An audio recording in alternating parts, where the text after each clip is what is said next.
Hace incontables eras, mucho antes de que existieran el cielo, la tierra o la humanidad, no había nada.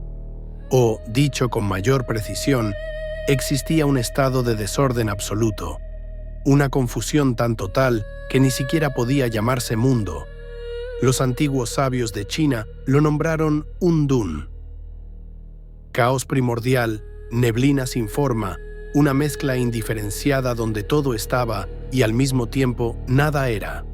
Imagina una masa oscura, inmóvil, vacía, como un huevo cósmico gigantesco, pero sin contornos claros, sin interior reconocible, sin promesa visible. No había luz ni sonido. No existía dirección. No se conocía el arriba ni el abajo. Y el tiempo ni siquiera era un pensamiento posible. Allí, en esa quietud sin relojes, las energías que más tarde llamaríamos yin y yang, la dualidad que ordena toda existencia, permanecían fusionadas, indistinguibles, unidas, mezcladas en una sola sustancia muda. Ese Undun era la nada y a la vez el potencial de todo. Y aquí aparece una diferencia profunda con otras mitologías.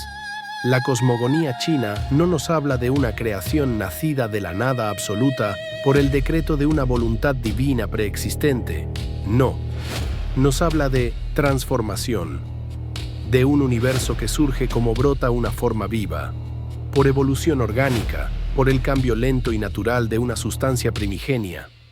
Pero aunque el caos pareciera vacío, no lo estaba del todo. En el corazón de esa oscuridad comenzó a gestarse algo extraño, una fuerza vital que crecía despacio, acumulando energía como si respirara en secreto. Era como una semilla enterrada en la negrura infinita, una anomalía dentro de la monotonía del Undun. Y aquel embrión cósmico, aquella diminuta pulsación de vida dentro de la niebla primordial, no era otra cosa que el germen de Pangu, el ser que daría forma al universo. El mito de Undun es, en esencia, la respuesta china a la pregunta que más persigue a la mente humana. ¿De dónde viene todo? Nos dice que antes del mundo, tal como lo conocemos, existía un estado de perfecta indiferenciación. No era bueno ni malo. No era ordenado ni caótico en el sentido humano, simplemente era. Y de esa unidad, de esa neblina original, emergió la dualidad que marcaría el resto de la historia.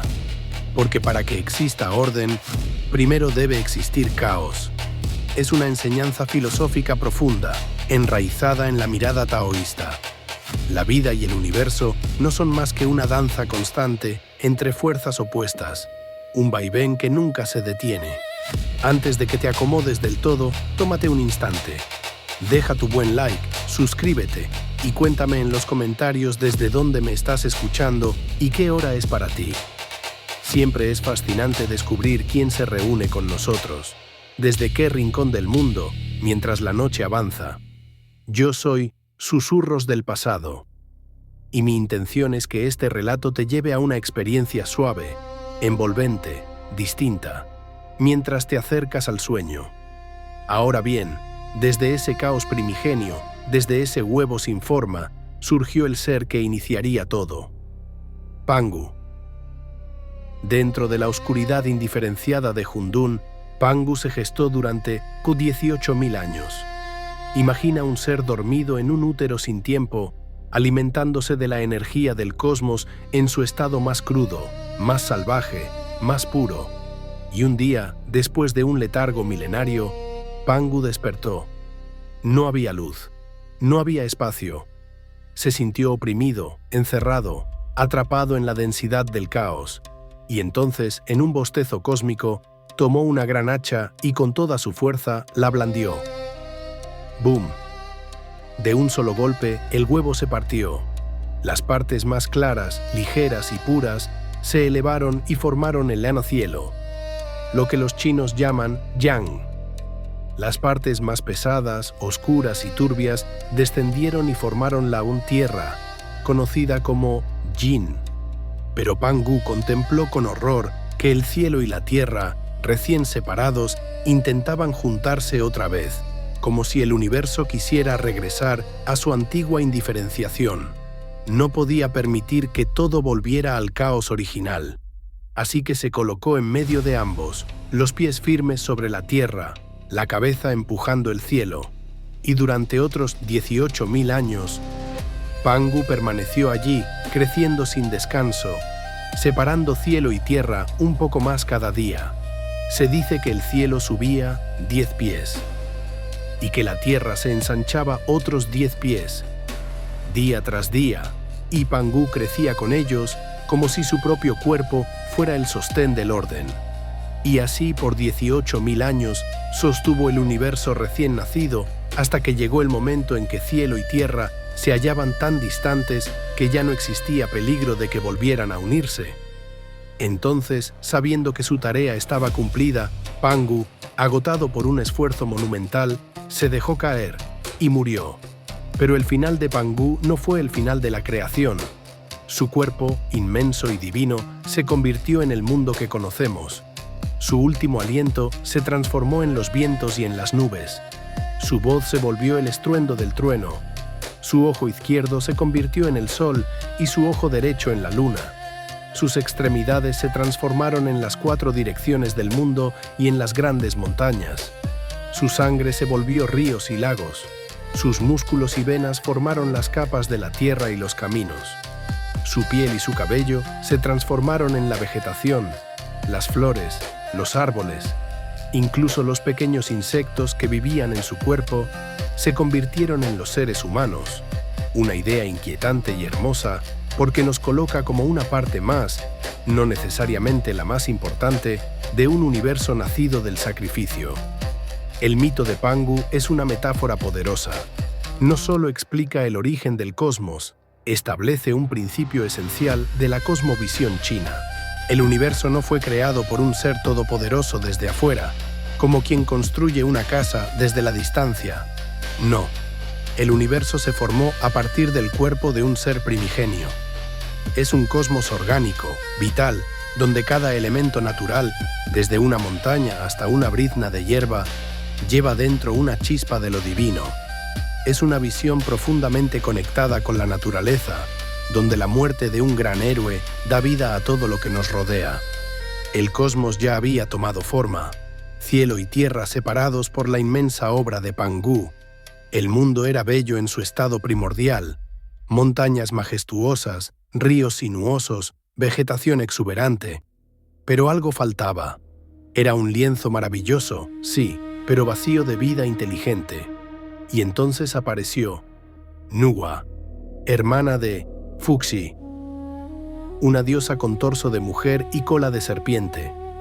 Se cuenta que caminaba por la tierra maravillándose con la perfección del paisaje, pero sintiéndose sola. No había nadie con quien hablar, nadie capaz de apreciar la belleza que la rodeaba. Un día, al inclinarse sobre un estanque, vio su propio reflejo, y una idea brillante atravesó su mente como una chispa. Se agachó, tomó barro amarillo de la orilla, lo amasó con sus manos y moldeó pequeñas figuras. Luego les insufló vida. Aquellas primeras figurillas, hechas con paciencia y cuidado, se convirtieron en los primeros seres humanos. Nuwa, feliz, saltó y danzó de alegría. Pero pronto comprendió que su método era lento. No podía llenar el mundo con seres vivos usando solo sus manos. Así que tomó una cuerda larga, la hundió en el barro y la agitó con fuerza. Las gotas que salpicaron en todas direcciones se convirtieron también en humanos.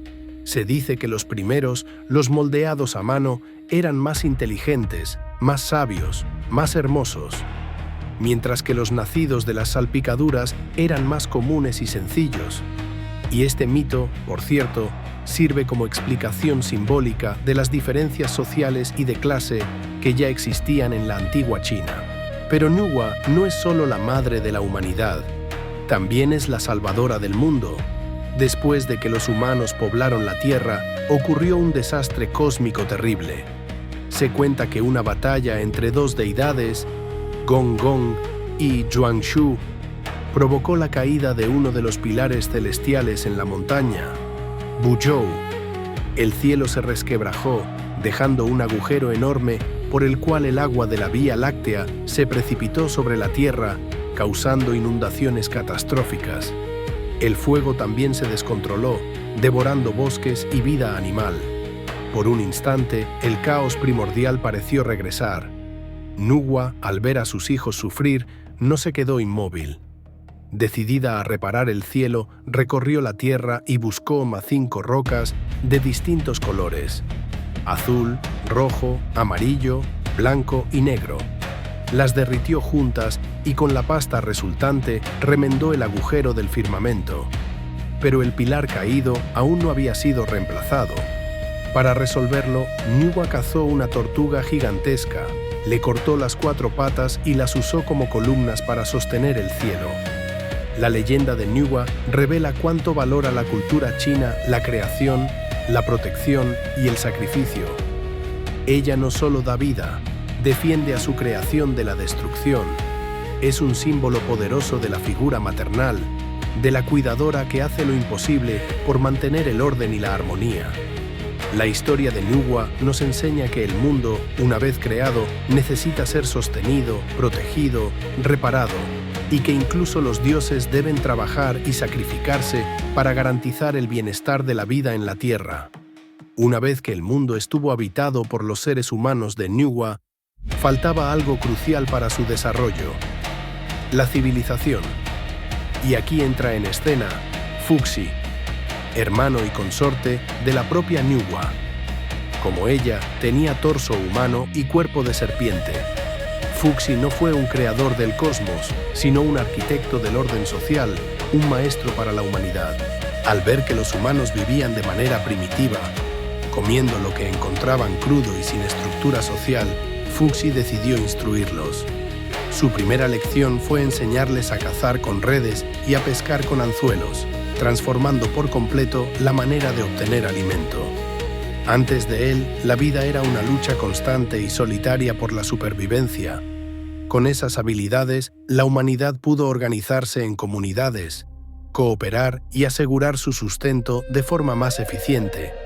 Ese salto, de la mera recolección al dominio parcial de la naturaleza, es un hito esencial en la historia de cualquier civilización, y el mito de Fuxi lo encarna. Pero su contribución más profunda, compleja y decisiva fue la invención de la escritura y del Botbagua. Cuentan que Fuxi se sentó junto al río amarillo y vio emerger del agua un dragón caballo con un patrón singular en su lomo. En otra versión, lo que observó fue el caparazón de una tortuga. Aquel diseño no era azaroso, representaba las fuerzas fundamentales del universo. Inspirado por esa revelación, Fuxi creó el Bagua, los 8 trigramas que representan el cielo, la tierra, el trueno, el viento, el agua, el fuego, la montaña y el lago. Estos trigramas, hechos de líneas continuas y discontinuas, serían la base del Opui Chinga, el libro de los cambios, uno de los textos más antiguos y profundos de la filosofía china. El Bagua no es solo una herramienta para adivinar el futuro. Es una representación del orden del cosmos, del diálogo eterno entre Yin y Yang. Su creación simboliza el paso de la humanidad desde la ignorancia hacia la comprensión y la sabiduría.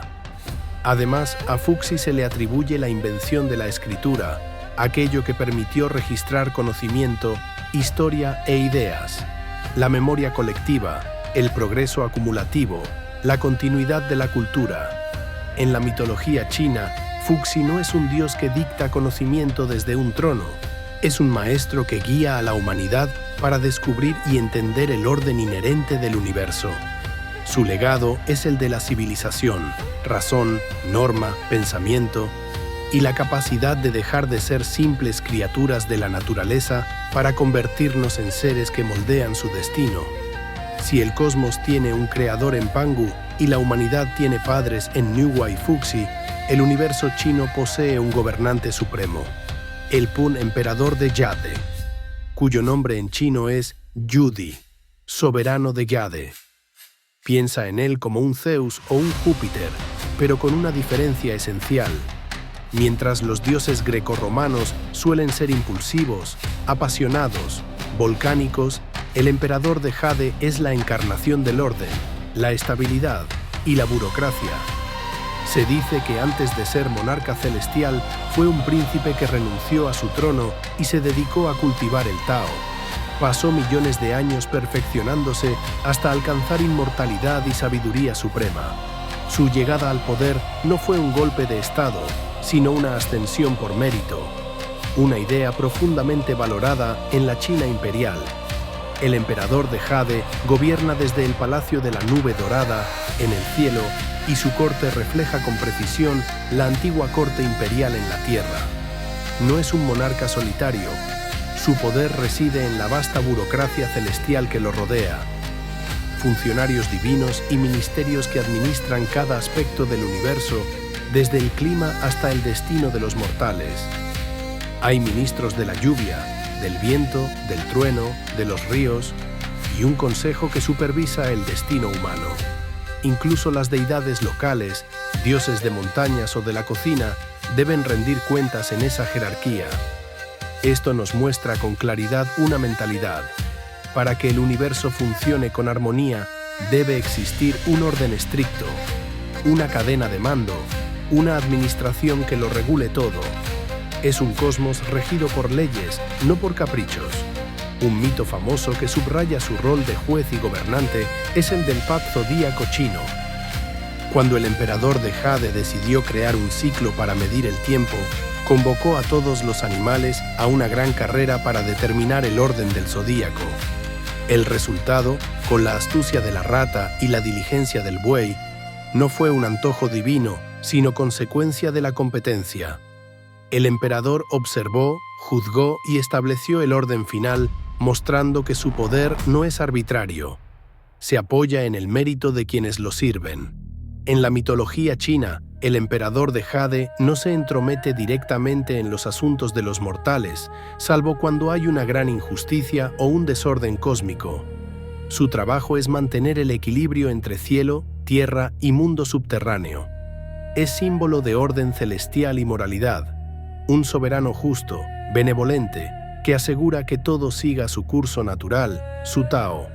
Su figura es el pilar central que sostiene el panteón chino, garantizando que el cosmos funcione como un reloj.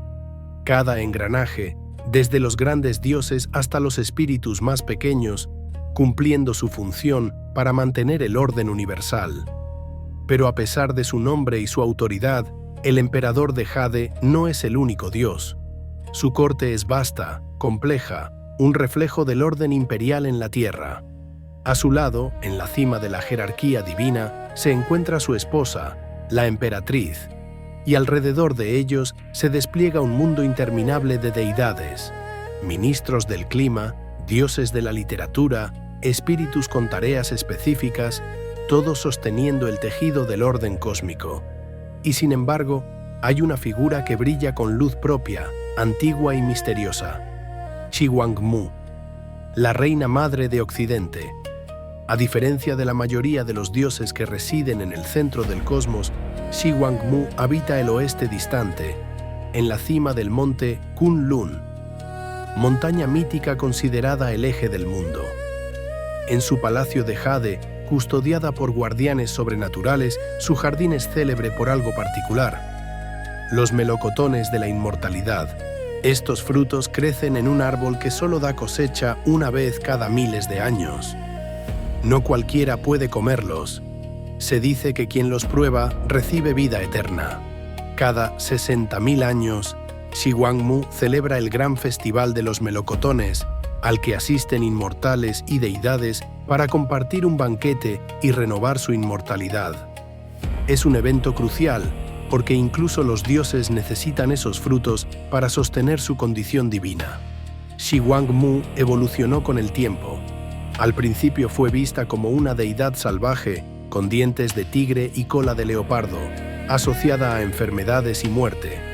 Pero su imagen se suavizó, se convirtió en diosa de la felicidad y la longevidad, patrona de mujeres y parejas, y aún así conservó su aura de poder y misterio.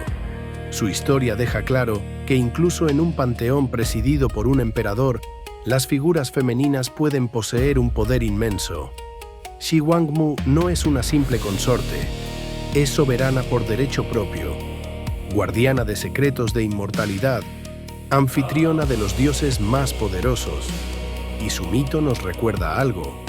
El camino hacia la eternidad no es sencillo, y hasta la vida divina está sujeta a ciclos de renovación, rituales y promesas antiguas. Más allá de la corte burocrática del emperador de Jade, existe una jerarquía aún más elevada, abstracta y fundamental. La Trinidad taoísta, los Tres Puros o Sanqing. No son dioses en el sentido común de figuras humanas con pasiones terrenales. Son personificaciones de los principios más altos del Tao, la fuerza subyacente que ordena el universo.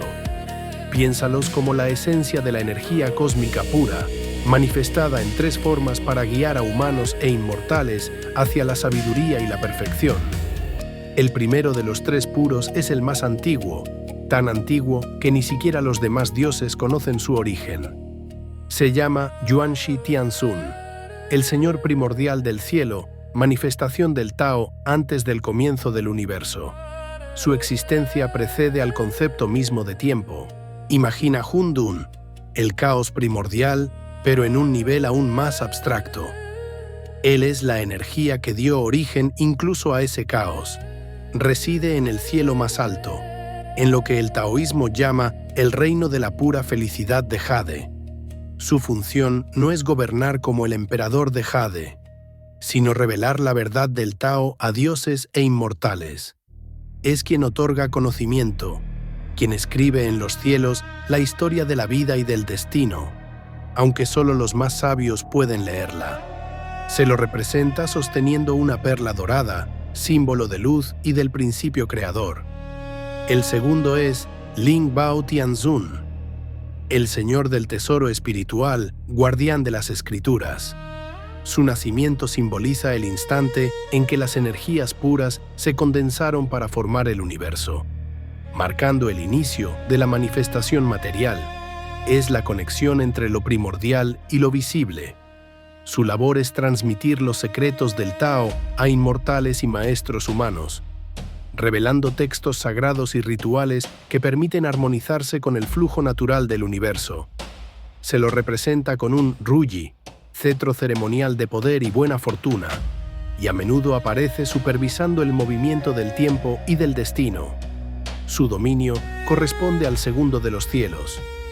Es el intermediario entre la esencia del Tao y la realidad que conocemos. El tercero es Dao de Tianzun, el Señor de la Vía y la Virtud, el más conocido, pues se lo considera manifestación divina del propio Laozi, el sabio filósofo a quien se atribuye el Dao de Jing, texto central del taoísmo. Dao de Tianzun representa el Tao en su rostro humano, la sabiduría práctica aplicable a la vida cotidiana. Se lo asocia con enseñanza y guía moral, con la idea de que la virtud verdadera habita en la sencillez, la humildad y la fluidez. Como el agua, que siempre encuentra camino sin imponerse. Su leyenda más popular lo muestra montado sobre un buey, viajando hacia el oeste al final de su vida mortal. Antes de abandonar la civilización, el guardián del paso, Jin Shi, le rogó que dejara su sabiduría por escrito. Y así Laozi escribió el Dao de Jing, un texto de apenas 5.000 caracteres que se convertiría en uno de los más influyentes de la historia humana. La figura de Dao de Tianzun nos enseña que la sabiduría no vive en lo grandilocuente ni en lo enredado, sino en lo simple y natural, y que el Tao puede ser alcanzado por los mortales. La tríada de los tres puros es un concepto sublime. Yuanshi es el principio, la causa primera. Ling Bao es la manifestación y la guía. Daode es la sabiduría encarnada y el camino para los humanos. Juntos representan la totalidad del Tao en acción, desde su origen inmutable hasta su expresión en la vida diaria. Y aquí, mientras la noche avanza y la mente se calma, te digo, esto recién comienza. En el inmenso panteón chino, no todas las deidades habitan en las alturas ni se dedican a la metafísica. Muchas son fuerzas de la naturaleza, presencias vivas que gobiernan elementos, ríos, montañas y tormentas. Para los antiguos chinos, dependientes de la lluvia para sus cosechas y temerosos de inundaciones y terremotos, el mundo no era un escenario inerte, sino un organismo con voluntad. Entre las deidades del agua, la figura más importante es Long Wang, el rey dragón, o, para ser más exactos, los reyes dragón, porque existen 4 principales, cada uno soberano de uno de los 4 mares cardinales: este, sur, oeste y norte. Ellos controlan la lluvia, las mareas, los ríos, los lagos. Y aquí conviene recordar algo. En China, el dragón no es la bestia maligna y devoradora de Occidente. Es una potencia benévola y temible a la vez, símbolo de suerte, poder y dominio sobre el agua. Se cree que los palacios de los reyes dragón se alzan en las profundidades del océano, construidos con cristal, perlas y coral. Desde allí administran sus dominios y comandan ejércitos de criaturas marinas. Los pescadores y marineros les rendían culto para viajar con seguridad. Los campesinos les rezaban para que enviaran lluvias y apartaran la sequía. Y cuando el rey dragón se enfurecía, su ira podía expresarse en tormentas, marejadas, tsunamis y lluvias torrenciales capaces de arrasar aldeas enteras.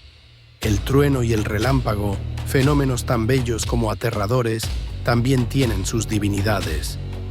Lei Gong, el duque del trueno, suele representarse con rasgos de hombre-ave, garras poderosas, alas o pico, y un tambor que golpea con un mazo para crear el estruendo que hace temblar el cielo.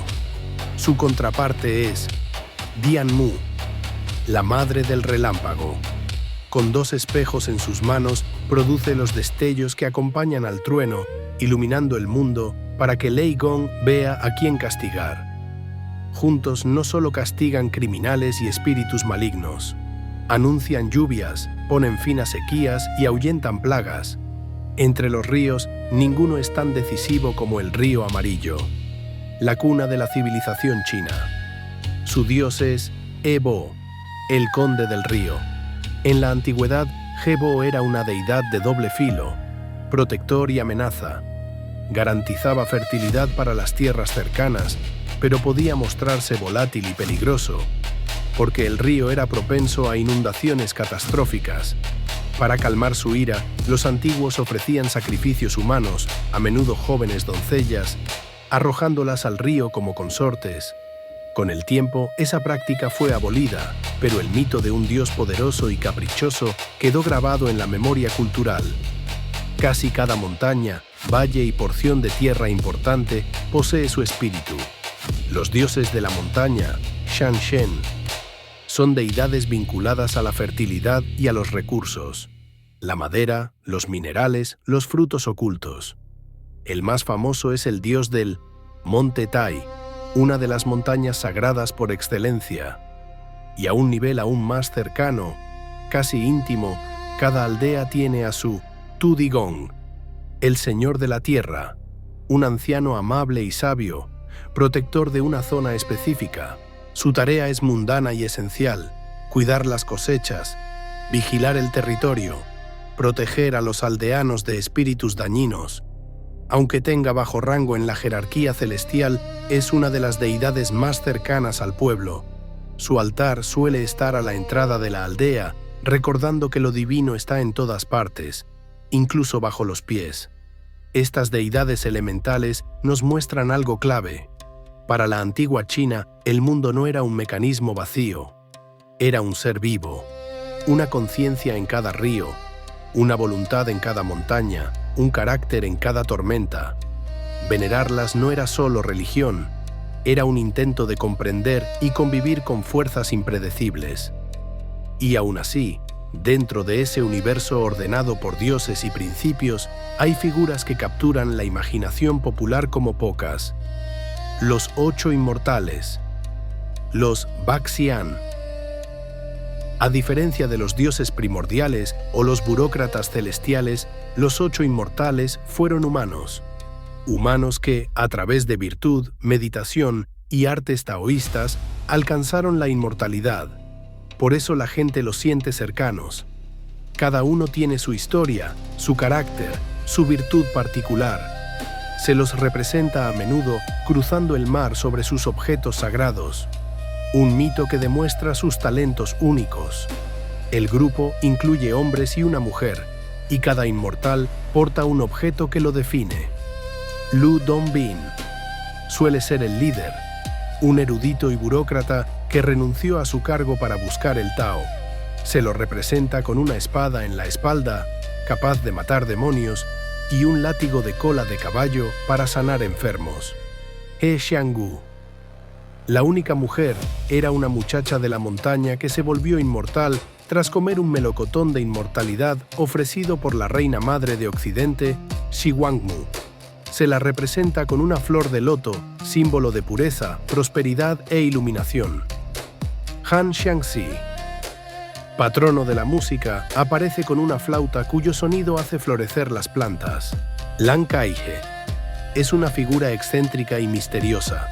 Algunos mitos lo describen como hombre, otros como mujer, siempre como alguien que vive fuera de los convencionalismos sociales, llevando una canasta de flores y una libertad extraña, casi incómoda. Zhang Guolao, el anciano sabio, viaja sobre una mula blanca capaz de recorrer miles de kilómetros en un solo día. La leyenda dice que podía doblarla como si fuera de papel y guardarla en su bolsa cuando no la necesitaba. Li Tieguai, el inmortal mendigo, porta un bastón de hierro y una calabaza. Según el mito, dejó su cuerpo para un viaje espiritual. Al regresar, su cuerpo había sido incinerado y debió ocupar el de un mendigo cojo. Su apariencia engaña, es poderosísimo y usa la calabaza para contener medicinas mágicas que curan enfermedades. Zhongli Quan, general de la dinastía Han, se reconoce por un gran abanico capaz de resucitar muertos. Y Cao Guojiu, el último en sumarse al grupo, era pariente de la familia imperial Song, pero eligió la virtud y la simplicidad. Se le representa con una tablilla que simboliza nobleza y sirve como identificación ante los demás inmortales. La leyenda más famosa de ellos es la travesía del mar. Tras volver de una reunión con Shi Huangmu, se encontraron con un mar vasto y furioso. Li Tieguai sugirió que, en lugar de usar una barca, cada uno cruzara con su propio objeto sagrado. Y así lo hicieron. Zhongli Quan montó su abanico, Lu Dongbin su espada, He Xianggu su loto, y así sucesivamente. Su travesía se convirtió en una expresión cultural. Cada uno muestra su habilidad, o resolver un problema de modo creativo con lo que se tiene a mano. ¿Por qué este mito es tan querido? Porque afirma algo esencial. La inmortalidad no es un privilegio exclusivo de quienes nacieron dioses. Puede alcanzarla un humano sin importar su origen social, si posee disciplina, bondad y sabiduría. El crecimiento espiritual es un camino real hacia lo divino, pero no todo es creación y armonía. También hay conflictos capaces de fracturar el mundo. Una de las batallas más catastróficas fue la lucha entre Gong Gong Ku y Zhuangshu, una disputa por supremacía que casi destruyó el universo. Gong Gong, deidad de las aguas, era fiero, de temperamento volcánico. Se lo describe con cabeza humana y cuerpo de serpiente, dios de inundaciones y desastres acuáticos. Xuanju, en cambio, era símbolo de orden, rectitud, calma. Monarca sabio, ligado a la consolidación del mundo humano. Gong Gong, arrogante, creyó que el cielo le pertenecía por derecho. Se consideraba más digno de gobernar que Xuanchu. Desafió al cosmos mismo y el conflicto fue titánico. Ejércitos acuáticos contra fuerzas celestiales. Tormentas, tsunamis, lluvias interminables castigaron la tierra. El cielo pareció rasgarse por el choque de poderes. Finalmente, Zhuangshu, firme e inquebrantable, lo derrotó. Pero Gong Gong, en un acto final de rabia y humillación, huyó hacia la lejana montaña. Buchou, uno de los pilares que conectaban cielo y tierra. Y allí, con un grito de furia, estrelló su cabeza contra la montaña con tal fuerza que el pilar colapsó. El cielo se inclinó hacia el noroeste, la tierra hacia el sureste. Las consecuencias fueron inmediatas. El equilibrio cósmico se rompió. Sol, luna y estrellas desviaron su curso hacia el noroeste, y las aguas del río celestial, la Vía Láctea, se derramaron por la abertura recién formada, causando inundaciones devastadoras. Es este desastre el que, como ya escuchamos, obligó a Nuwa a reparar el firmamento. El mito explica, en clave simbólica, por qué muchos ríos fluyen hacia el sureste y por qué los cuerpos celestes parecen moverse hacia el noroeste. Enseña una lección sobre arrogancia. La lucha por poder no solo destruye a los combatientes, puede quebrar el orden del mundo entero. En la mitología china, sin embargo, los héroes no siempre nacen divinos. A veces son mortales con habilidades extraordinarias, y entre ellos destaca Hou Yi, el arquero prodigioso que salvó a la humanidad de una catástrofe solar. Hoy el mundo es iluminado por un solo sol, pero en tiempos antiguos el cielo tenía 10. Esos 10 soles eran hijos del emperador de Jade y vivían en un árbol gigantesco en el lejano oeste, llamado Fusang. Cada día, uno de ellos era enviado en un carro conducido por su madre, para recorrer el cielo y dar luz y calor. Durante eones, el sistema funcionó, hasta que un día los 10 hermanos se aburrieron y decidieron salir juntos. La tierra se convirtió en un horno, los ríos se secaron, los cultivos murieron, animales y personas caían por el calor abrasador. El caos y la desesperación se apoderaron del mundo. El sabio emperador Yao imploró ayuda. El emperador de Jade, al ver lo que sus hijos habían hecho, convocó a Hou Yi, el mejor arquero. Le dio un arco de marfil y flechas con la orden de asustar a los soles para que volvieran a su lugar. Hou Yi descendió a la tierra y al contemplar la miseria se enfureció. No se limitó a asustarlos. Se plantó en un acantilado y con puntería perfecta derribó 9 caras soles, uno por uno, dejando solo al 10º. El emperador de Jade, aunque dolorido y furioso por la muerte de sus hijos, estaba agradecido. La tierra había sido salvada, pero no podía permitir que un mortal con semejante poder permaneciera en el cielo. Así que desterró a Hou Yi y a su esposa, Chang'e, a la tierra, condenándolos a vivir como simples mortales. En la tierra, Hou Yi fue héroe, cazó monstruos, ayudó a la gente, sostuvo el orden. Y entonces llegó un regalo que parecía bendición. Shi Wangmu le dio 2 píldoras de inmortalidad, una para él y otra para su esposa. La intención era que las compartieran y vivieran eternamente juntos. Pero el destino tomó un giro trágico. Hay versiones distintas, pero la más conocida cuenta que, mientras Hou Yi estaba fuera, un hombre llamado Peng Meng, celoso de su fama, intentó robar las píldoras. Chang'e, sin tiempo para pensar, se tragó ambas. De inmediato su cuerpo se volvió ligero y comenzó a elevarse hacia el cielo, subiendo sin control hasta la luna, dejando atrás a su esposo. Hou Yi regresó y la vio alejándose, flotando hacia la luna como una figura perdida. Quiso detenerla, quiso hacer algo, pero no pudo. La amaba demasiado como para herirla. Y Chang'e, al llegar a la luna, comprendió su soledad. Algunos mitos dicen que su único compañero es un conejo de Jade, que machaca un mortero preparando el elixir de la inmortalidad. Otros dicen que Chang'e se transformó en sapo para siempre. Desde entonces, el Festival de la Luna recuerda su historia. Amor, sacrificio, exilio y el precio cruel de la eternidad. El mito de Hou Yi y Chang'e no es solo un relato de heroísmo, es una advertencia. El poder trae bendiciones y heridas. Los grandes actos generan consecuencias no deseadas. El amor, incluso el más puro, puede desembocar en la soledad más profunda.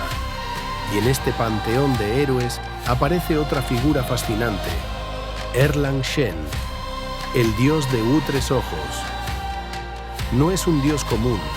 Su historia mezcla divinidad y mortalidad, y eso lo llena de matices. Erlang Shen, también llamado el ilustre sabio y verdadero monarca, era hijo de una diosa celestial y un hombre mortal. Tenía poder inmenso y la carga de ser extranjero en ambos mundos. Se lo representa como un guerrero impecable, general de la corte celestial, pero su rasgo más notable es el imate tercer ojo bota en la frente, un ojo divino capaz de ver la verdad, disipar ilusiones y descubrir demonios ocultos. Su arma es una lanza de 3 puntas de doble filo, y no viaja solo. Lo acompaña su perro celestial, Xiaotian Quan, el perro aullador del cielo, criatura mágica capaz de cambiar de tamaño y forma, aliado temible contra el mal. Su mito más famoso es su batalla contra el rey mono, Sun Wukong, una de las figuras más icónicas de la tradición china. Cuando el rey mono se rebeló contra el cielo, los dioses no podían someterlo. Su fuerza, su astucia, su capacidad de transformarse lo volvían casi invencible. El emperador de Jade, tío de Erlang Shen en algunas versiones, lo llamó para intervenir. Erlang no confiaba del todo en la burocracia celestial. Su lealtad no era ciega, pero aceptó una misión que otros habían fallado: capturar al rey mono. La batalla fue legendaria. Ambos dominaban la transformación y el combate se volvió un juego cruel. El rey mono se convirtió en pez, Erlang en ave, el rey mono en templo, Erlang en criatura capaz de burlar su disfraz. Y al final, el papel decisivo lo tuvo el perro celestial. Olfateó a Sun Wukong en su escondite y lo mordió, dándole a Erlang la oportunidad de capturarlo. La victoria de Erlang Shen no solo habla de fuerza, habla de visión, de astucia, de lealtad. Erlang representa un tipo distinto de héroe, no el benevolente que concede deseos, no el sabio que enseña desde la calma. Es el guerrero que opera en los márgenes, a menudo en tensión con la corte, haciendo el trabajo difícil para mantener equilibrio. Su tercer ojo simboliza más que poder. Simboliza la capacidad de ver más allá de las apariencias, distinguir verdad de ilusión, y en la vida, esa habilidad a veces vale más que la fuerza. Si me estás escuchando a esta altura, espero que ya te hayas suscrito. Soy Susurros del Pasado, y mi deseo es construir una comunidad enorme de personas que amamos las noches y el saber.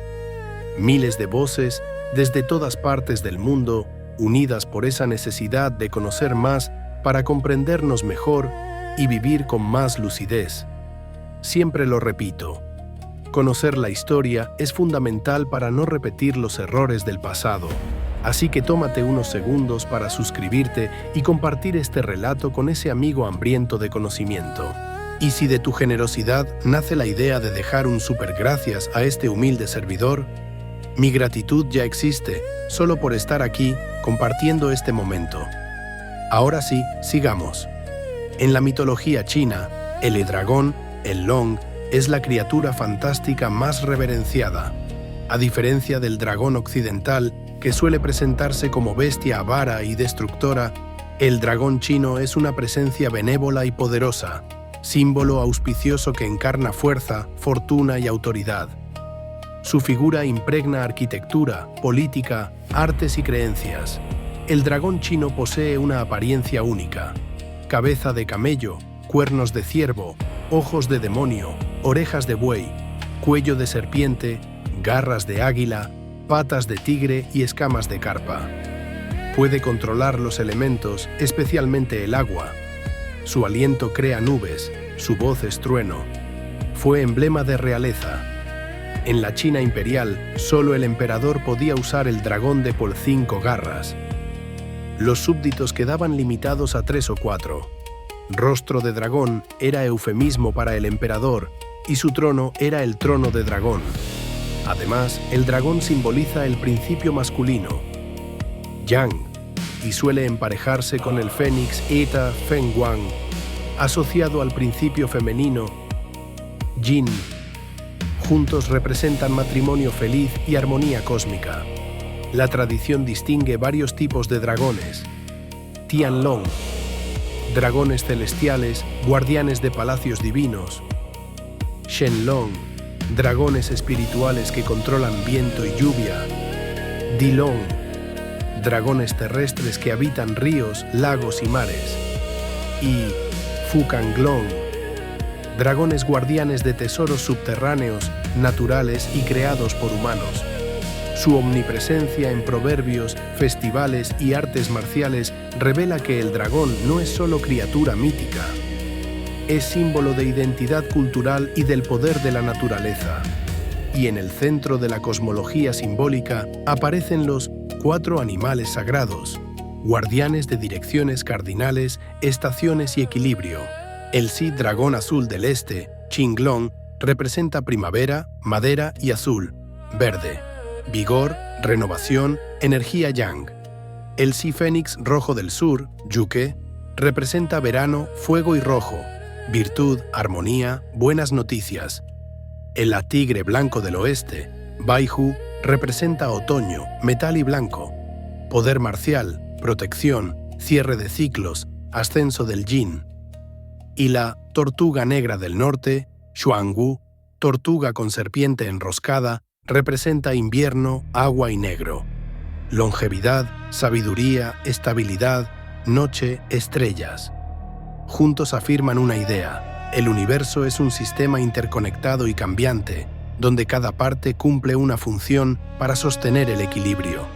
Además de dragones y guardianes cardinales, la mitología china está poblada por un bestiario vasto y fascinante. Estas criaturas no son simples adornos del folclore. Suelen encarnar virtudes, presagios y fuerzas invisibles que rozan a los humanos en su vida diaria. El Qilin, a menudo traducido como el unicornio chino, es una de las criaturas más raras y auspiciosas. Se lo describe con cuerpo de ciervo, cabeza de león, cola de buey y un solo cuerno. Se dice que posee aliento de fuego. Pero a diferencia del unicornio occidental, el Qilin no es salvaje ni agresivo. Es pacífico, benevolente y solo aparece para anunciar el nacimiento de un gran sabio, un gobernante virtuoso o un filósofo excepcional. Su piel irradia los 5 colores primarios y se lo asocia con la paz, la prosperidad y la justicia. Es tan suave que, dicen, no pisotea la hierba. Su caminar no hace ruido para no herir a los seres vivos. Cuando el Qilin aparece, el mundo está a punto de recibir una señal de bondad. El Bafeng Huang, el fénix chino, también es muy distinto de la versión occidental. No es un ave que arde y renace, sino una criatura de belleza majestuosa, con plumaje de múltiples colores, rey de todas las aves, símbolo de virtud, gracia y armonía. Su presencia es presagio de paz y prosperidad, y en tiempos antiguos fue emblema de la emperatriz. Belleza, bondad y poder en equilibrio. Se dice que su plumaje reúne 5 colores, cada uno asociado a una virtud: bondad, rectitud, decoro, sabiduría y fidelidad.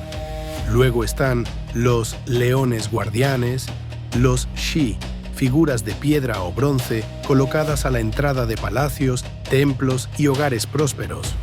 En Occidente se los llama leones de Fu o leones chinos.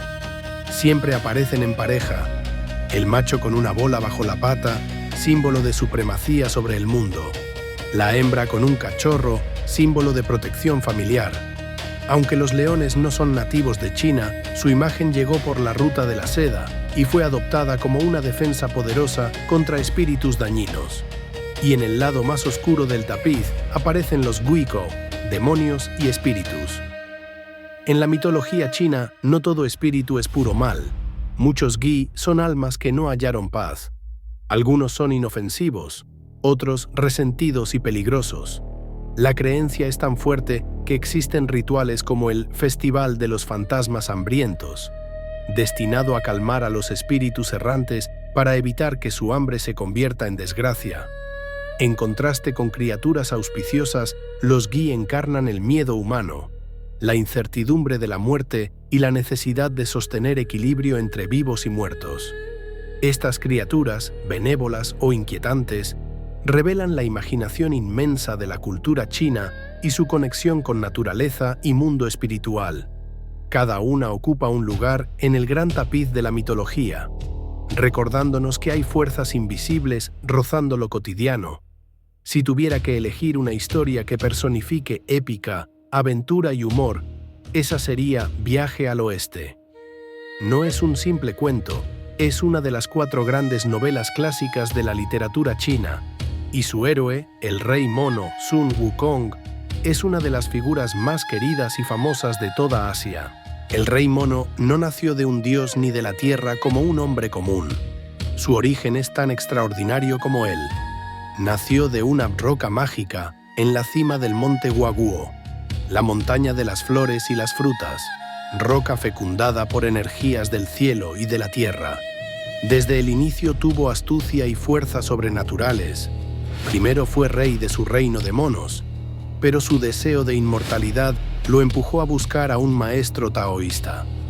Allí aprendió transformaciones, artes de combate, secretos que le permitían volcar ríos y montañas y el arte de volar sobre nubes en un solo salto. Con esos poderes, Sun Wukong se volvió incontrolable. Desafió a los reyes dragón del mar para robarles una barra de hierro que convirtió en su arma, el bastón dorado Ruyi Jingguang, capaz de cambiar de tamaño a voluntad. Subió al cielo y se enfrentó a los dioses, derrotó ejércitos celestiales y devoró los melocotones de inmortalidad del jardín de Shi Wangmu. Su rebeldía alcanzó el clímax cuando se autoproclamó gran sabio, igual al cielo. El emperador de Had no pudo someterlo y tuvo que pedir ayuda a Buda. Al final, Buda lo derrotó en un desafío de ingenio y lo encerró bajo una montaña por 500 años. 500 años después, un monje llamado Tang Sanzang emprendió una misión: viajar de China a la India para traer las escrituras sagradas budistas. Era un camino plagado de demonios y monstruos que deseaban devorarlo para obtener inmortalidad. Guanyin, diosa de la misericordia, le aconsejó ir a la montaña de los 5 elementos, donde hallaría un discípulo capaz de protegerlo. Y ese discípulo era el Rey Mono. Guanyin lo liberó con una condición: Sun Wukong debía acompañar y proteger al monje sin recaer en rebelión.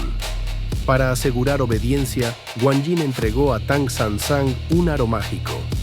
Cada vez que el monje recitaba un mantra, el aro se apretaba en la cabeza del Rey Mono, causándole un dolor insoportable.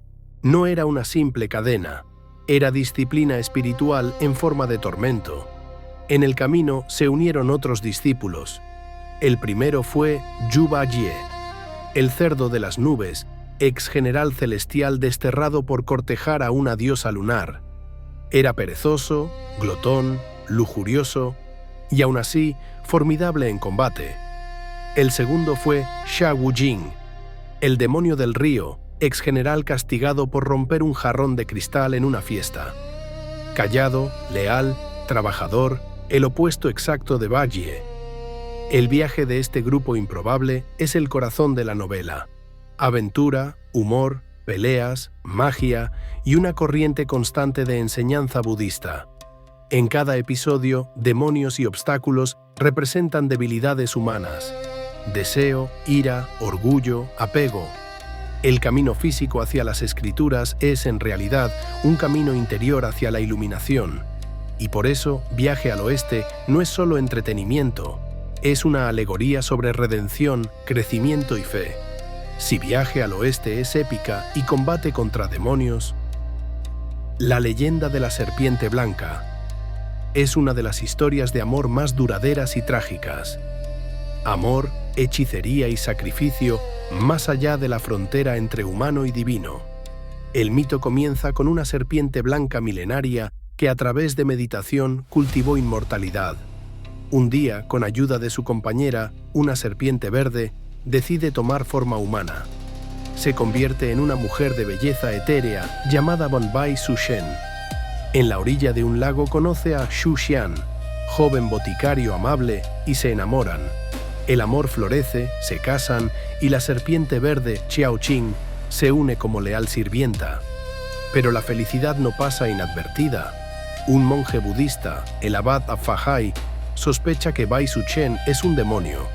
Convencido de que la unión entre criatura mágica y mortal es sacrilegio, intenta exponerla y destruir su matrimonio. Advertencias, manipulación, sabotaje. Xu Xian, sin embargo, ama demasiado para creer. El conflicto culmina durante el Festival del Bote del Dragón. Fahai engaña a Xu Xian para que ofrezca a su esposa vino de arroz. Bai Suchen, por ser serpiente, no puede beberlo, pero para no levantar sospechas, lo toma. El vino debilita su poder y ella vuelve a su verdadera forma, una serpiente blanca gigantesca. Xu Xian, horrorizado, sufre un colapso y muere. Bai Suchen, desesperada, roba una hierba mágica y realiza un ritual para revivir a su esposo. Pero Fahai no se detiene. En un clímax dramático, encierra a Xu Xian en un templo. Bai Suchen y Xiaoqing, furiosas, intentan liberarlo inundando el templo con sus poderes. La batalla es épica, ejércitos acuáticos contra defensas budistas. Al final, Bai Suchen es derrotada y encerrada bajo la pagoda Lei Fen, junto al lago del oeste, con una promesa cruel. Solo saldrá cuando el lago se seque o el sol deje de brillar, cosas que se creían imposibles. Xu Xian, devastado, se hace monje, y el mito termina con su hijo, ya erudito y funcionario, logrando liberar a su madre. La leyenda de la serpiente blanca conmueve porque cuestiona fanatismo e intolerancia. ¿Qué define a un demonio? Bai Suchen, lejos de ser maldad, es sacrificio y amor, y nos recuerda que compasión puede ser más poderosa que odio. El Lhasa Festival de la Luna, conocido como Chongqiu, es una de las celebraciones más queridas en China y Asia Oriental. Se celebra el día 15 del octavo mes lunar, cuando la luna está más redonda y brillante. Es tiempo de reunión familiar, de mirar al cielo, de compartir botapa, pasteles de luna. Aunque tiene raíces en ceremonias de cosecha y culto lunar, su resonancia emocional está ligada a Chang'e, la esposa de Hou Ji, la mujer que ascendió a la luna y quedó sola. La luna llena es símbolo de unidad, pero también espejo de separación. Se cree que esa noche la luna está más cerca de la Tierra, permitiendo que Chang'e vea mejor a su esposo y a su gente. Por eso el festival tiene sabor agridulce, reunión y nostalgia, alegría y herida. Los pasteles de luna, redondos, ricos, compartidos, simbolizan perfección y totalidad. Compartirlos es un acto de amor familiar y a la vez un homenaje a la diosa solitaria. Y la mitología no vive solo en cuentos, vive en festivales. Dos de los más importantes son el Año Nuevo Chino y el Festival del Bote del Dragón. El Año Nuevo, o Festival de Primavera, es explosión de reuniones, banquetes y fuegos artificiales. El rojo, el ruido y los petardos se explican por la leyenda de Nian, un monstruo que salía una vez al año a devorar animales, cosechas y, lo peor, niños. La gente huía a las montañas, hasta que un anciano sabio decidió quedarse. Cuando Nian llegó, el anciano bailó frente a él con túnica roja. El monstruo, sorprendentemente, se asustó y huyó. El anciano reveló los tres temores de Nian: rojo, ruidos fuertes y luz. Desde entonces, la gente dejó de huir, decoró con rojo, encendió faroles, explotó petardos, y Nian no volvió. Así, la fiesta se convirtió en un recordatorio. Unión, coraje y astucia vencen al terror. El Festival del Bote del Dragón, Duanwu, se celebra el quinto día del quinto mes lunar.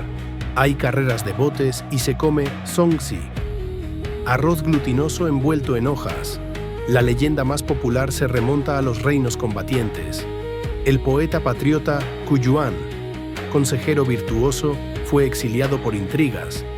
En el exilio escribió poemas de dolor y lealtad. Cuando su reino cayó, incapaz de soportarlo, se arrojó al río Miluo. Los pescadores salieron en botes a buscarlo, remando desesperados para impedir que peces devoraran su cuerpo. La gente arrojó arroz al agua para distraer a los peces. Con el tiempo, la búsqueda se volvió carreras de botes. El arroz, Zongzi. El festival honra lealtad, sacrificio y amor por la patria. Y estas leyendas no se quedaron en libros, se incrustaron en arquitectura, arte y literatura. Dragón y Fénix decoran palacios como la ciudad prohibida.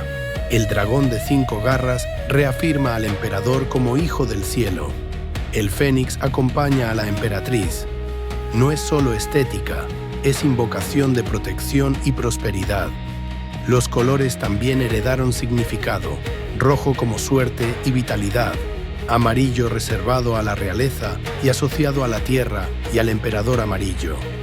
Azul, verde, ligado al dragón, la primavera y la renovación. Animales como tortuga, longevidad, tigre, poder y protección, y carpa, perseverancia, se volvieron símbolos cotidianos. La mitología se transformó en un lenguaje visual para expresar poder, moralidad y armonía. Y si algo define a la tradición china es su capacidad de síntesis. La mitología está entrelazada con 3 grandes corrientes: taoísmo, budismo y confucianismo. No como sistemas separados, sino como ríos que se cruzan. El taoísmo impregna mitos de creación y figuras como los 3 puros y los 8 inmortales. El budismo, llegado desde India, se fusionó con lo existente. Guanyin se volvió una de las deidades más veneradas. Viaje al oeste se convirtió en narrativa de iluminación. El confucianismo, ética del orden social, se refleja en la burocracia celestial del emperador de Jade y en historias de deber, jerarquía y piedad filial. En China, alguien puede pedir longevidad a un dios taoísta, buscar calma en un templo budista y vivir según virtudes confucianas. Esa convivencia es una de las razones por las que la mitología china es tan rica y resistente. Y aún no terminamos, porque estas historias también alimentan el entretenimiento moderno: cine, series, videojuegos, manga, cómics. El rey mono reaparece una y otra vez. La estética de dioses y demonios se moderniza. Los antiguos símbolos se convierten en mundos nuevos. La mitología china no es un relicario de historias polvorientas. Es una fuente de inspiración viva que continúa dando forma al entretenimiento moderno en todo el mundo. Su influencia se nota en el cine, las series, los videojuegos, el manga y los cómics, donde personajes antiguos y temas eternos se reinterpretan para audiencias nuevas. Hollywood ha coqueteado con mitos chinos, pero es la industria asiática, y en especial la china, la que los ha trabajado con una mezcla de respeto y reinvención. Películas de animación y grandes producciones toman figuras del panteón taoísta, las envuelven en estética moderna, a veces incluso futurista, y les dan conflictos más contemporáneos. El rey mono, héroe de Viaje al Oeste, aparece una y otra vez, como leyenda, como símbolo, como personaje que no se agota. Las historias de dioses, demonios y héroes se adaptan en dramas televisivos donde amor, traición y poder se despliegan en escenarios deslumbrantes, como si el mito fuera un teatro infinito con nuevas luces. El mundo de los videojuegos también ha abrazado esta mitología con entusiasmo. Hay títulos que prometen experiencias inmersivas basadas en Viaje al Oeste, explorando las transformaciones de Sun Wukong, sus armas sagradas, su rebeldía y su disciplina. Muchos RPG y juegos de estrategia convierten a dioses y demonios en personajes jugables, jefes finales o fuerzas invisibles que moldean el destino. Objetos míticos, como el bastón dorado, los melocotones de inmortalidad, el elixir, se vuelven armas, reliquias, recompensas. La cosmogonía de inmortales y monstruos es un terreno perfecto para construir mundos complejos. El manga japonés también ha rendido homenaje. Un ejemplo icónico es Dragon Ball. Su protagonista, Son Goku, es una adaptación directa del rey mono Sun Wukong. La nube voladora, el bastón mágico la fuerza descomunal, la naturaleza aventurera, todo vibra como eco del mito. Y en cómics y novelas gráficas, los relatos chinos se entrelazan con fantasía y superhéroes, aportando una dimensión distinta, antigua y poderosa. La mitología china ha cruzado fronteras culturales. El dragón y el fénix, el rey mono, la luna de Chang'e, ya no pertenecen solo a China, forman parte del imaginario global. Y al pasar por la cultura popular, el mito sigue vivo. Encuentra nuevos lenguajes, nuevas generaciones, nuevas maneras de ser contado. Pero bajo esas capas modernas, la mitología sigue siendo lo que siempre fue. Un espejo que refleja historia, valores y cosmovisión de una de las civilizaciones más antiguas del mundo. En sus relatos se repiten tres prioridades como un latido constante: equilibrio, respeto a la naturaleza y orden social. La búsqueda del equilibrio es central, yin y yang, fuerzas opuestas que se necesitan. Pangu separa cielo y tierra y establece desde el inicio que la armonía se logra por coexistencia de contrarios. El caos surge del desequilibrio, como ocurrió en la batalla que inclinó los cielos y derramó las aguas. Para la mitología china, el universo no es estático, es un sistema dinámico, y el balance debe sostenerse con esfuerzo constante. El respeto a la naturaleza es otro pilar. La naturaleza no se veía como algo que dominar, sino como una fuerza viva, consciente, con la que se debe convivir. Los reyes dragón controlan la lluvia. Jebo gobierna el río. Los espíritus de montaña custodian recursos. Niwa repara el cielo. Hou Yi salva a la humanidad de 10 soles. No son solo hazañas heroicas, son recordatorios del peligro de ignorar las leyes naturales, de desordenar lo que sostiene la vida. Y el orden social atraviesa el panteón entero. La corte celestial del emperador de Jade replica la burocracia imperial. Jerarquía, funciones, deberes. Eso refuerza valores confucianos como piedad filial, respeto por autoridad, responsabilidad hacia la comunidad.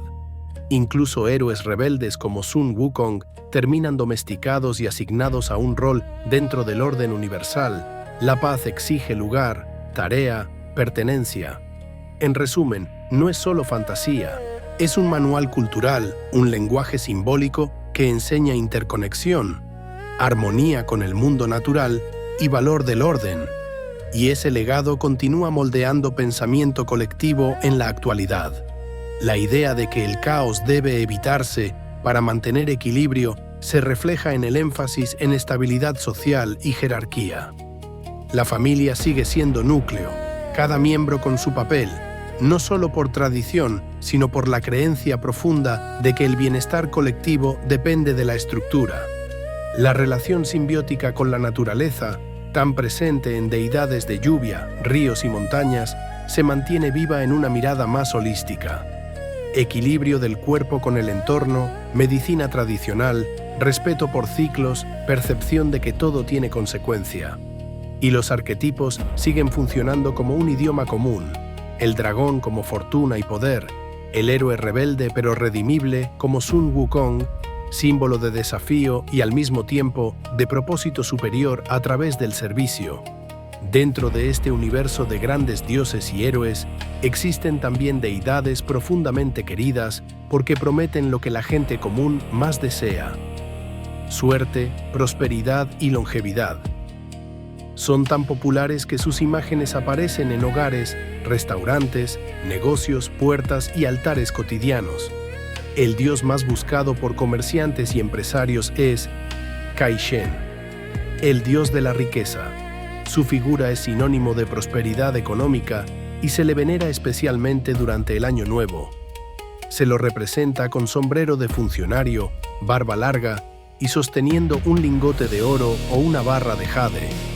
A menudo lleva un bastón mágico capaz de convertir piedra en oro. En la mitología, varias figuras se fusionaron en Caixin. Una de las más populares es Chao Gongming, general divinizado que, en ciertos relatos, puede invocar fortuna y riqueza. La gente le ofrece incienso y dinero ritual, convencida de que la ofrenda se traduce en prosperidad real.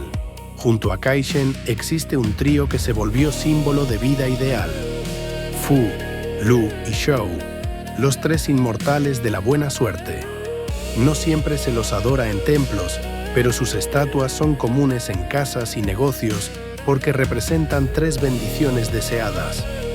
Fu, dios de la felicidad y la buena fortuna, suele aparecer como un mandarín acompañado por un niño. Simboliza éxito familiar y prosperidad que se traduce en alegría. Lu, dios de la prosperidad y los altos rangos, se muestra como funcionario de alto nivel con túnica y sombrero oficial. Recuerda que en la China antigua, la riqueza también venía del rango burocrático y la cercanía al poder. Shou, dios de la longevidad, es inconfundible. Frente abultada, sonrisa amable, barba larga, bastón y a menudo un melocotón de inmortalidad. Shou es la bendición de vivir largo y sano, una de las más valoradas. Juntos, Fu y Shou simbolizan la vida completa. Felicidad, prosperidad, longevidad. Debajo de los grandes nombres del cielo hay otra capa aún más cercana a la vida diaria: los espíritus del hogar y del territorio. Deidades locales, accesibles, casi familiares, que se encargan de proteger a familias y comunidades. Uno de los espíritus domésticos más importantes es Shao Shen, el dios de la cocina. Su altar está en el corazón de la casa. El mito dice que vigila las acciones de la familia a lo largo del año.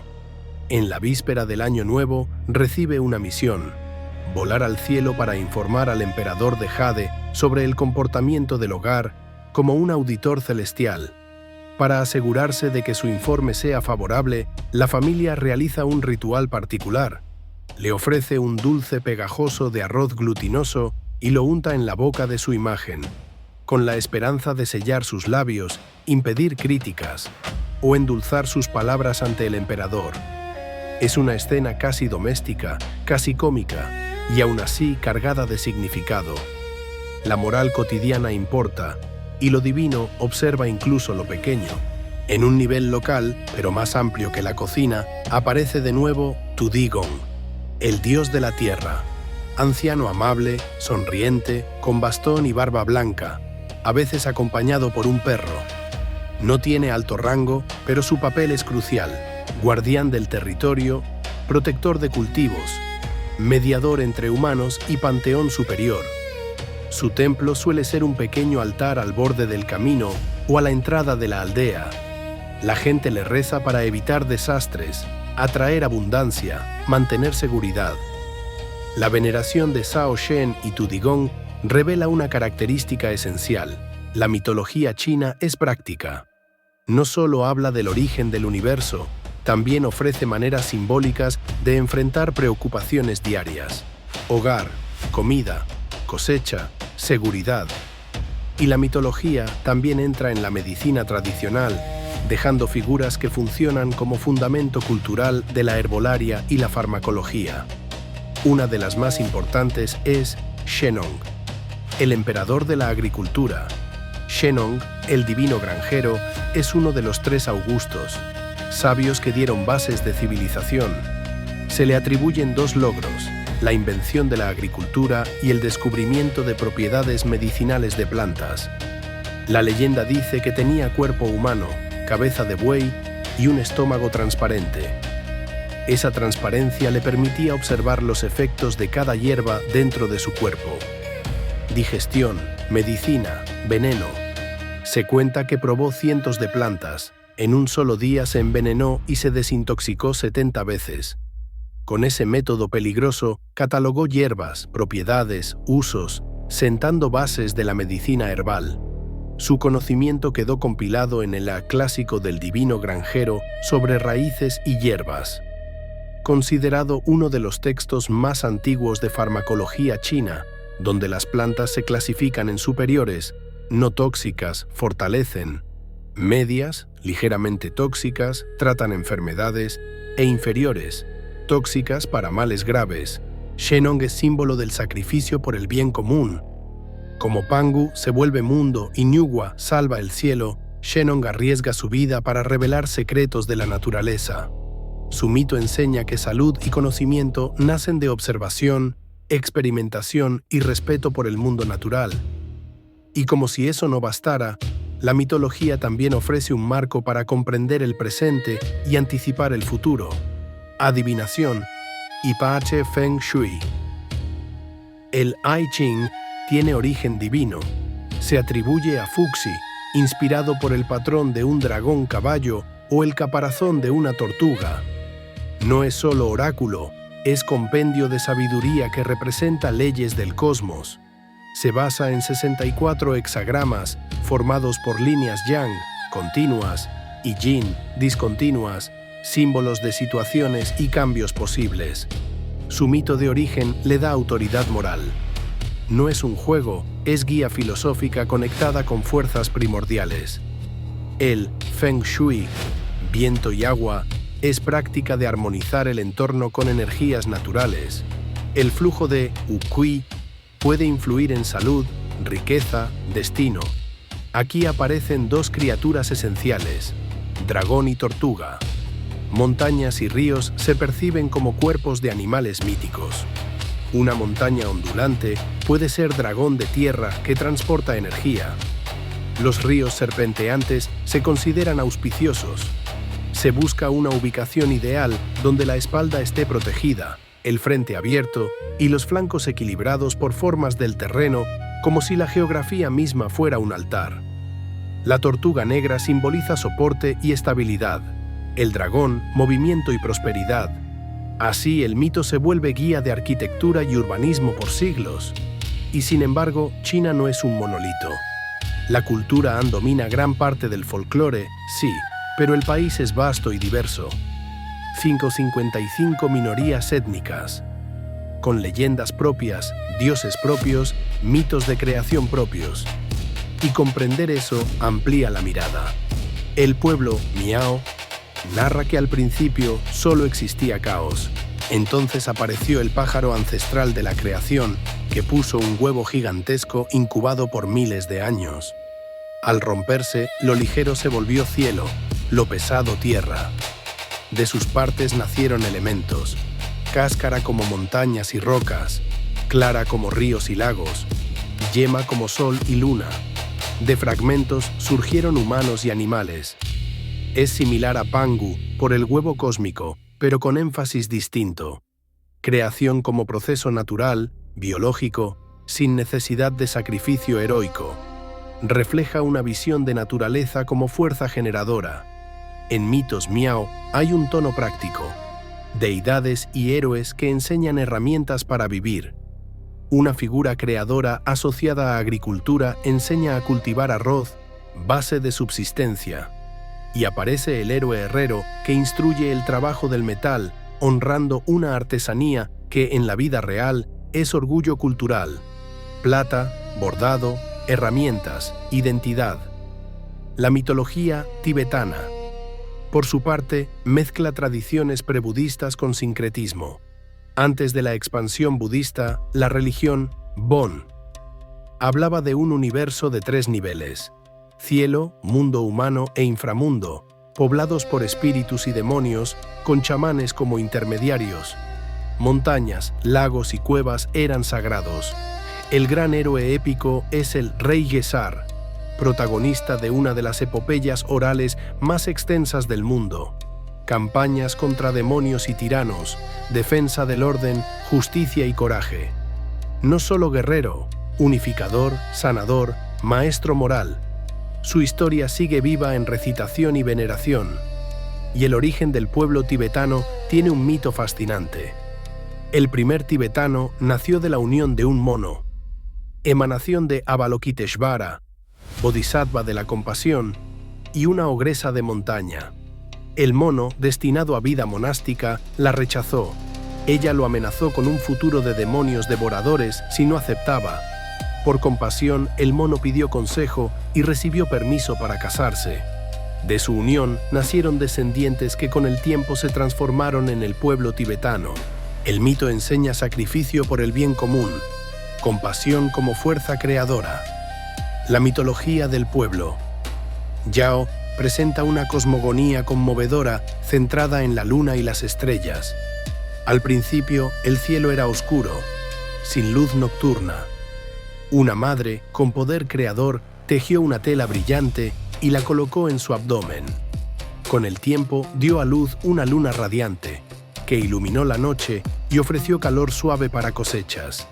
La hija, viendo la luna sola, sintió tristeza y quiso crear compañía.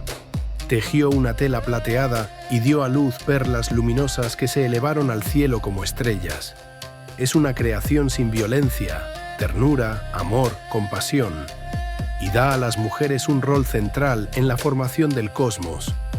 Y para concluir esta mirada diversa, basta recordar que otras minorías tienen también mitos propios, relatos agrícolas, diosas de flores que controlan crecimiento de cultivos, leyendas de diluvio donde hermanos sobreviven en calabaza flotante y repueblan la tierra, o mitos mongoles donde el pueblo desciende de lobo azul y cierva blanca, honrando animales como ancestros y símbolos del espíritu nómada, cielo y tierra enlazados. Cada mito es un legado cultural, testimonio de cómo distintos pueblos dieron sentido al mundo, al paisaje, al destino. Espero que este viaje, que es también un susurro, te haya ayudado a relajarte mientras escuchas historia y mito entrelazados. Esto fue Susurros del Pasado, tu compañero fiel en noches de insomnio. Si este relato te acompañó, deja tu like, suscríbete y forma parte de esta comunidad nocturna y curiosa. Gracias por escucharme. Hasta la próxima aventura.